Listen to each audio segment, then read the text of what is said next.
À vous de juger. À vous de juger. À vous de juger. À vous de juger. À vous de juger. Il paraît que c'est à vous de juger. À vous de juger. Nous sommes très heureux et très honorés d'être ici dans ce beau cadre pour échanger avec le coordonnateur national de la société civile du Congo, M. Christopher Ngoyi Mutamba, que nous avons rencontré depuis quelques années passées déjà, depuis les élections. Nous sommes très honorés parce que nous allons vraiment analyser quelques questions d'actualité, en commençant par la mort du pape François. Jusqu'à Doha, nous allons rentrer en République démocratique du Congo pour parler des poursuites judiciaires contre l'ancien président de la République, Joseph Kabila. Et ça va se passer un peu comme ça. Bonsoir. Bonsoir. Vous allez très bien. Je suis bien portant, merci. À vous de juger. Il paraît que c'est à vous de juger. À vous de juger. Voilà, d'entrée de jeu, avant que je ne passe la parole à mon confrère qui est de l'autre côté, eh bien, nous avons tous suivi le décès du pape François, qui récemment était ici en République démocratique du Congo.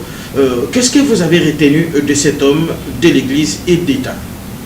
Bon, j'ai trouvé d'abord que c'était un homme de bien, un homme de paix, un homme spirituel.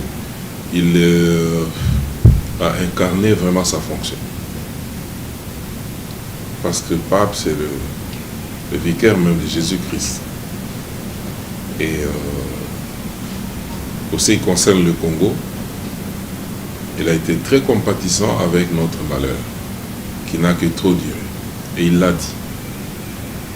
Et il a osé tutoyer les grandes puissances qui ont toujours tiré les ficelles sur la guerre de l'Est. Et je crois que c'est parmi les voies qui ont fait que les choses puissent changer. Oui, ça allait dans la direction actuelle. C'est l'une des voies qui a beaucoup pesé, qui a beaucoup compté. Et sa mort, normalement, en tant que Congolais, en tant que chrétien pratiquant, ne pouvait que nous consterner. J'ai beaucoup admiré son courage, sa détermination à assumer ses responsabilités jusqu'au bout. Il n'a pas démissionné de ses fonctions pour cause des problèmes de santé comme son prédécesseur. Lui a tenu à mourir et de quelle manière? Il nous a honorés par la grande bénédiction le jour des Pâques, et on le sentait, on le voyait très épuisé. Mais il a trouvé la force, l'énergie pour bénir le monde, pour adresser un message de paix, et puis s'en aller le lendemain.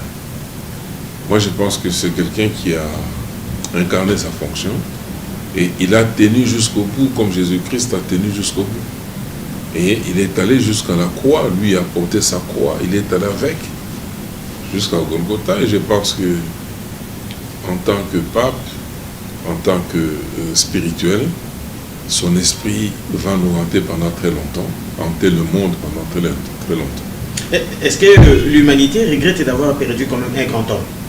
Oui, bien sûr. Bien sûr, c'est ainsi qu'on annonce plus de 50 chefs d'État et beaucoup de grandes personnalités. Et puis, c'est un grand homme pour l'humanité et le monde, même nous, le petit peuple, nous observons le deuil depuis qu'il est mort. Chaque jour, nous pensons à lui, nous dormons avec lui, nous réveillons avec lui. Et nous suivons de près l'évolution de ses obsèques, de ses funérailles. Très bien, M. Christopher, le pape François était parmi les chefs d'État étrangers demandés aux agresseurs de la République démocratique du Congo, aux pillards plutôt de richesses, doter l'armée de la République démocratique du Congo. Aujourd'hui, avec tout ce qui se passe dans l'Est de notre pays, qu'est-ce qu'on peut tirer comme leçon? Bon, moi je pense que les lits sont en train de bouger, pour ne pas dire qu'ils ont déjà bougé. La grande leçon, c'est d'avoir été berné pendant très longtemps. Parce que nous avons perdu 18 années avec des gens qui, lorsque nous disions que ces gens-là n'étaient pas avec nous, n'aimaient pas ce Congo. Ils exploitaient le Congo. Ils exploitaient le peuple congolais. La grande majorité des Congolais ne comprenaient pas. Il y en a même des éminents professeurs qui l'ont accompagné dans cette besogne. Et Voilà que 18 ans après, on a eu un président qui est congolais, qui aime le pays, qui aime le peuple, qui est en train de se battre pour surmonter cette étape-là, cette supercherie-là, avec les moyens dont il dispose. Et le peuple a trouvé cette opportunité et s'est allié à ce président-là. Il a trouvé les Ouazalendo qui existaient, qui ont été massacrés pendant très longtemps. Et nous avons beau dire, nous avons essayé d'expliquer qu'écoutez, ces compatriotes-là, ces patriotes-là ne défendaient que leur espace de vie. Là où on a enterré leurs ancêtres, là où ils n'ont pas où aller. Mais on disait ce sont des forces négatives. Mais on les a tués en masse. Il a fallu que quelqu'un vienne pour changer la vision, qu'ils comprennent que réellement ce sont des cons. Et ils ont le droit de se battre pour préserver leur vie, leur espace de vie, et qu'ils puissent leur ouvrir une opportunité en tant que réservistes de la force de défense. À vous de juger. Il paraît que c'est à vous de juger. À vous de juger. Dans tout ce qui se passe à l'Est, là, votre crainte, c'est quoi? Tout ce qui se passe là, quelle est votre crainte? Dans tout ce qui se passe à l'Est, notre crainte, c'est de voir... En tant que société civile. En tant que société civile, dans Banga Mingi, je crains que les terroristes, soit par une manœuvre subtile, blanchie, ou tous les crimes absous. Ça, c'est ma très grande crainte. Ma plus grande crainte. Et si ça s'est fait ainsi, je vais beaucoup regretter. Parce que vous vous rappelez, il y a le rapport Mapping publié il y a autant d'années qui n'ont jamais été pris en compte, vous le savez, jusqu'à la tout ça parce que pendant qu'on publie le rapport Mapping, qui était au pouvoir? C'est Kabila. Donc, qui pouvait, nous quand nous le disions, qui pouvait nous croire? Lui, il était de même composition, de même intelligence avec les agresseurs. Il était de leurs. Il a tout fait pour que ces rapports-là ne soient pas exploités. Et tout ça. Aujourd'hui, si le Rwanda a été poussé, l'Ouganda, par exemple, a été contraint à dédommager les victimes, c'est parce qu'il y a un autre président, le président Félix. Sinon, quand Kabila était là, on n'en parlait même pas. Qui pouvait oser parler? Qui pouvait même oser tutoyer ni pointer du doigt le Rwanda? On ne pouvait pas en parler. Kabila a géré ici, les tueries là remontent à 30 ans. J'ai été avec un des membres de la société civile qui disait que les droits de l'homme du temps de Kabila et du temps de Félix Tshisekedi, aujourd'hui c'est pire qu'il y a 18 ans. J'entends parler de ça. Cher ami, moi je peux vous dire que les droits de l'homme de la période Kabila et les droits de l'homme en cette période, c'est pas à comparer. Ce n'est pas à comparer. Aujourd'hui, même les grandes organisations internationales, parce que vous pouvez, on nous cible nous, mais les grandes organisations internationales, les FIDH, 11, 11, 11 et tout ça, qui étaient opérationnels ici, ils avaient leur bureau ici. Ils ont fermé pourquoi? Mais il n'y a plus du travail. Aujourd'hui, tout contrevenant, il est directement récupéré par la justice, et puis c'est des audiences en flagrance, c'est des audiences foraines qui se font et tout. Bon, au moment où nous apprenons la nouvelle, nous essayons de voir s'il y a d'abord l'identification des auteurs, mais on vous dit déjà qu'ils sont déjà identifiés, on essaie de vérifier, oui, c'était ça, les auteurs sont bien identifiés et c'est eux. Et on les juge déjà, la justice s'organise déjà pour les juger. Bon, qu'ils nous donnent la matière, qu'ils nous disent que la procédure est mauvaise, ok, nous pouvons nous attarder sur ça, nous attaquer à la procédure. Mais si aujourd'hui l'État lui-même ou la justice s'occupe déjà avec célérité de tous ces gens-là. Apparemment, vous êtes très fiers de la justice congolaise. Écoutez, il y a des lacunes quand même au niveau de la justice, mais nous parlons des droits de l'homme. Ouais. Est-ce que vous êtes au courant de l'arrestation de Daniel Ngoï Mulunda? Oui, je suis au courant. Oui. Qu'est-ce qui se passe? Qu'est-ce que vous connaissez de son affaire? Il ne faut pas penser que lorsque vous êtes responsable d'atteinte ou vous avez posé des actes qui sont répréhensibles du point de vue des droits communs, on ne peut pas vous interpeller parce que les droits de l'homme sont là, non. Nous n'étions pas contre. On pouvait nous arrêter. On pouvait nous arrêter. Si nous sommes contrevenants, ce n'est pas dire que si vous êtes défenseur des droits humains, un jour nous sommes retrouvés à l'hôtel Sultani. si je me rappelle bien, c'était M. Némi Mouilania. À l'époque, il était le responsable du staff juridique de M. Kabila. Et à côté de lui, il avait mon frère ici. Bon, ils nous ont réussi, nous les défenseurs de droits humains. La question c'était de savoir, est-ce que on peut ou on ne peut pas arrêter les défenseurs des droits humains? Nous leur avons répondu, nous sommes des justiciables comme tous les Congolais. Nous sommes des justiciables comme tous les Congolais. Mais il faut respecter la procédure. Mais il faudrait que nous soyons réellement fautifs. Nous ayons commis des infractions. Mais si c'est pour la simple raison que, parce que nous sommes défenseurs des droits de l'homme, vous devez nous arrêter, alors là, ça ne va pas. Et je ne pouvais pas m'attendre à ce qu'après cet entretien-là, quand nous sommes entretenus, c'était clair. Et ils invitent Floribert Chebeya et ils les tuent. Allez-y comprendre. Et ils ont continué à tuer les manifestants. Ils ont continué à violer la Constitution. Mais c'était quand même étonnant. Nous ne disons pas que si quelqu'un contrevient, du point de vue des droits communs, il ne faut pas le... Non, on doit l'arrêter. Très bien. J'ai vu Moukeba l'autre jour. Oh, non, il a fait ceci et tout ça. Mais écoutez, je n'ai pas voulu. J'avais seulement pitié, j'ai rigolé. On vous a interpellé. Vous êtes retrouvé devant la justice. Les juges, vous avez été jugés sur base d'infractions que vous avez commises. Et on vous a condamné. Et nous avons vérifié, est-ce que la peine qui lui a été infligée, elle correspond à l'infraction? Tout ça, bon, on a trouvé que oui, il y avait un rapport. Nous, parce qu'on est défenseurs des droits de l'homme, nous allons vous dire que ce qu'il a fait là, s'il a insulté des gens, s'il a fait... Moi, je l'ai vu, j'ai vu la vidéo, il est en état d'ébriété.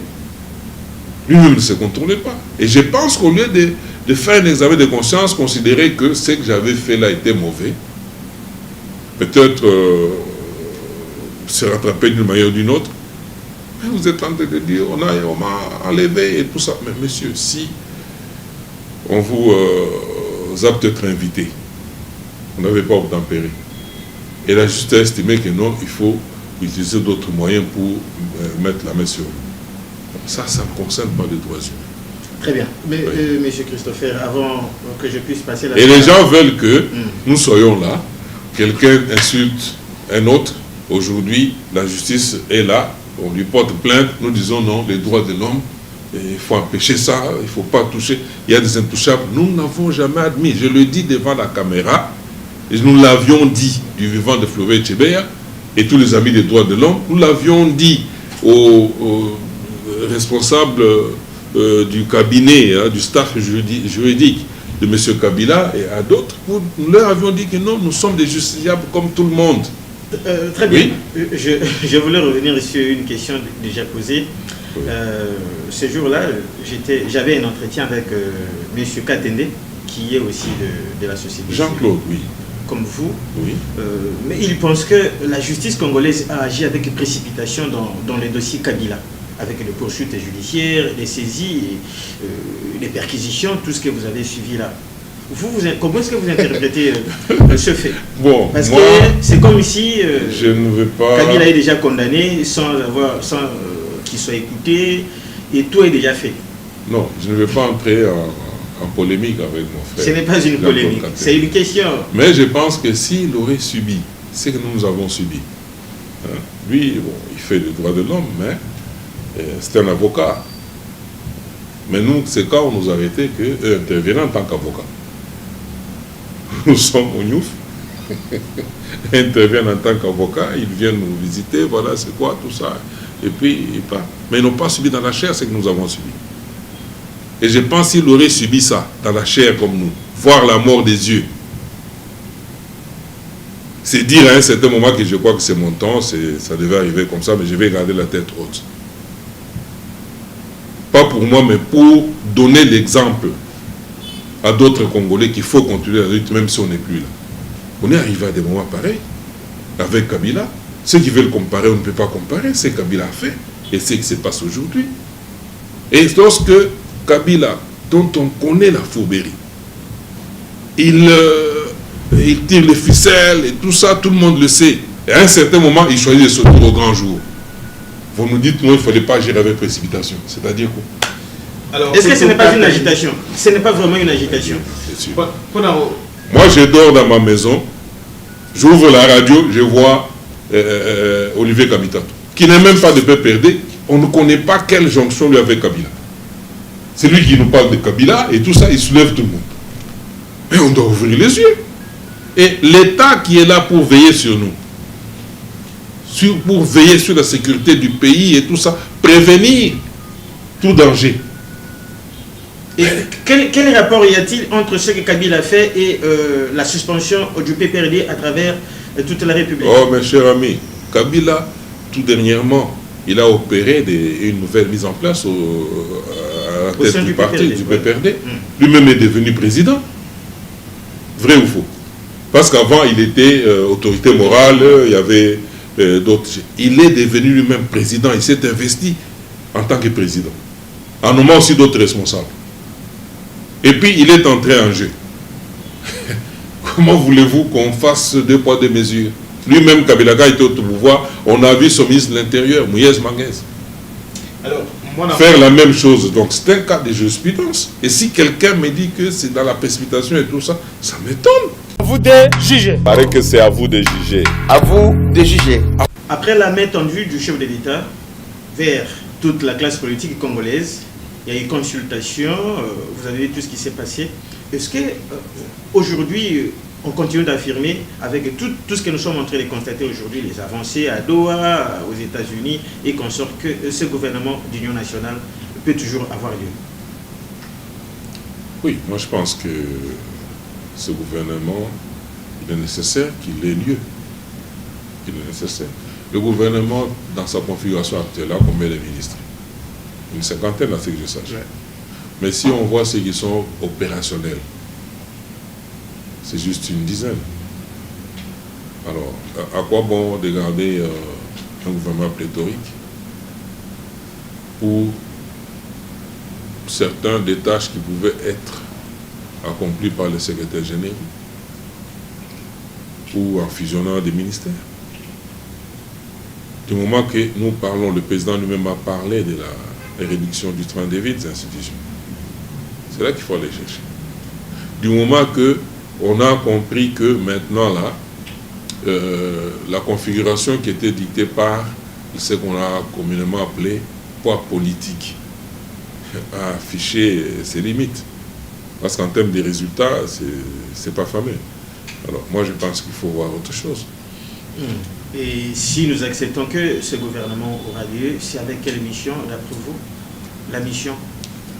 La grande mission, c'est d'abord voir les défis qui s'est restés devant nous, en dehors de la guerre qu'il faut terminer de la bonne manière, la poursuite de tous ceux qui sont impliqués dans cette guerre, parce qu'il ne faudrait pas... parce qu'on parle de cohésion, hein, même je suis scientifique, ne peuvent entrer en cohérence que les éléments d'une même nature. Effectivement. N'est-ce pas ça? Parce que les gens confondent. Ils pensent que cohérence, c'est-à-dire qu'il faut prendre même les inhibiteurs, les mettre dans le même gouvernement, mais ils vont venir détruire ce que vous serez en train de faire. C'est très important. Et l'action ne peut porter des résultats, des bons résultats, que si il y a un socle. Des gens qui peuvent composer et qui composent, qui constituent une force. C'est-à-dire que cette force peut entraîner tout le pays, toute la nation, vers le haut. Mais c'est pourquoi je dis, j'étais en train de dire ici que les illusions, hein, partage équitable équilibré, poids politique, tout ça, ça affichait des limites. Parce qu'on prenait des gens, on les mettait au gouvernement, en pensant que peut-être parce que telle province et telle sont représentés au gouvernement, ces provinces-là vont se développer. Mais allez voir l'état de ces provinces. Rien n'a changé, malgré la présence de leurs au gouvernement. Et cette présence-là, dans un moule qui un fourre-tout, a fait que l'action la résultante de l'action du gouvernement ne puisse rien porter, ou ne puisse pas porter, ne puisse rien apporter. Alors que c'est cette résultante-là, si on a un bon socle, des gens qui peuvent constituer ce socle-là, et entraîner maintenant tout le pays, même les gens qui ne sont pas dans des partis politiques, même les gens qui sont dans les fins fonds du pays, puissent sentir l'odeur ou voir de leurs yeux le changement, c'est-à-dire ils vont voir la situation s'améliorer parce qu'il y a un moteur performant qui entraîne l'ensemble vers le haut. Et les répercussions vont aller partout, les ondes vont aller partout. Et c'est ce dont nous avons besoin. On n'a pas besoin ici de dire, voilà, on place des gens, de toutes les provinces doivent être représentées, les jeunes, les femmes, les poids politiques et tout ça. On met tout ça, mais on l'a fait. Mais ça produit quel résultat? Si nous en sommes là, c'est un constat qui a été fait par le président, qui a été fait par le Congolais. Et maintenant, là, il faut mettre les gens qu'il faut. D'après vous, le critère serait quoi?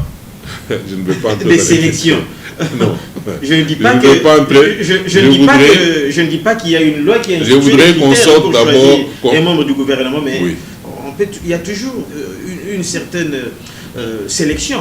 Quand on veut prendre des gens, on veut placer des gens à la place qu'il faut, on dit non, il faut que tel soit d'abord de telle nature. Tous les gens qui ont eu déjà à exercer. Parce que je pense qu'ils n'ont plus rien. Je sais que cette question est difficile. Non, on parle des critères, non? Oui. Il faut commencer d'abord par l'élimination. Oui. Hein? Tous ceux qui ont eu d'abord à exercer, tous ceux qui savent qu'ils sont déjà passés par là. Bon, ils ne peuvent plus quand même revenir, logiquement. Il faut donner la place aux autres. Oui. Nous avons dit qu'il faut sortir des illusions, des poids politiques. Au Congo, dans un pays où les partis politiques n'ont pas d'idéologie affichée et les animateurs ne portent pas d'idéologie, ne transmettent pas d'idéologie des partis, c'est sur papier seulement. Mais pour le reste, ils se comportent comme dans un mousiki, hein, où vous trouvez des gens, ils prennent leurs enfants, ils mettent là-bas, ainsi de suite, et tout ça. Alors, on doit sortir de là. Ce sont des tares parce qu'aujourd'hui, on doit se poser quand même la question, 35 ans de démocratie, hein, et tout ça, avec les partis politiques, nos partis, avec une multitude de partis politiques, ça nous a apporté quoi? Peut-être c'est un débat que vous, journalistes, vous devez susciter. Alors, il faut sortir de toutes ces illusions-là. Nous voulons des gens capables, des vertébrés, comme on dit. Capables de se mettre debout de faire en sorte qu'il n'y ait plus d'histoire de corruption, de népotisme et tout ça. Ces gens-là existent dans ce pays. On les met au gouvernement avec des tâches précises, des missions précises, mais ils vont faire en sorte que ce gouvernement soit très performant. Et de ce fait, tirer maintenant tout le pays vers le haut. Et surtout que maintenant nous engageons dans des défis. Les plus grands défis, c'est nous engager avec des grandes puissances, maintenant des partenariats avec des grandes puissances. Des gens qui ont une très large longueur d'avance dans la gouvernance. Et si nous ne faisons pas attention, ils vont déchanter. Donc, il faut trouver des gens intègres, des gens susceptibles de respecter, de faire la part des choses entre l'État et le privé. La RDC est un pays potentiellement riche, oui, dont le peuple est très pauvre. Très pauvre. Au bas de l'échelle même. C'est un paradoxe.